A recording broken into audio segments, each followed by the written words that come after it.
గతంలో ఏ ప్రభుత్వాలకు కూడా చేయలేని విధంగా కాపుల కోసం ప్రత్యేక బడ్జెట్ కేటాయిస్తామని చెప్పని కూడా గౌరవ ముఖ్యమంత్రి ఎన్నికల ముందు ఇచ్చినటువంటి హామీని ఇవాళ గౌరవ ముఖ్యమంత్రి గారు దాన్ని ఖచ్చితంగా 100% అమలు చేశారని చెప్పని ఈ సందర్భంగా తెలియజేస్తా ఉన్నా. గతంలో ఏనాడు ఏ ప్రభుత్వం కూడా కాపు సోదరులకి ₹1 కూడా ఇచ్చిన పరిస్థితి ఏనాడు కూడా ఏ ప్రభుత్వం కూడా చేయలేదు. అటువంటిది గౌరవ ముఖ్యమంత్రి గారు ఇవాళ మొదటిసారిగా కాపు సోదరులకి 1000 కోట్లను ఇవాళ బడ్జెట్ కేటాయించారు.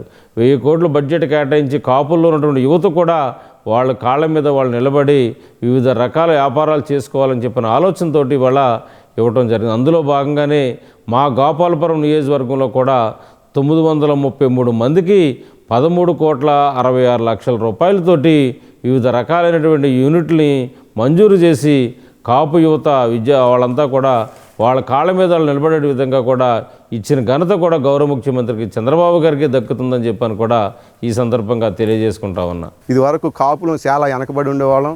మమ్మల్ని ఆయన గుర్తించుకుని మాకు ఒక కార్పొరేషన్ ఏర్పాటు చేసి మాకు చక్కగా లోన్లు ఏర్పాటు చేసి అందులో భాగంగా మాకు ప్రతి ఒక్కరికి అర్హులైన ప్రతి ఒక్కరికి 2 లక్షల రూపాయలు లోన్ ఏర్పాటు చేసి ప్రతి కుటుంబాన్ని ఆయన చక్కగా ఆదుకుంటున్నారు.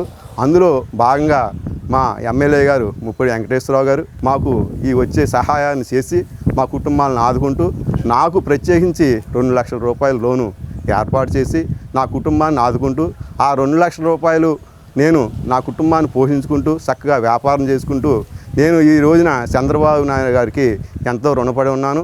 కాపు కార్పొరేషన్ ఆంధ్ర రాష్ట్ర చారిత్రాత్మకం.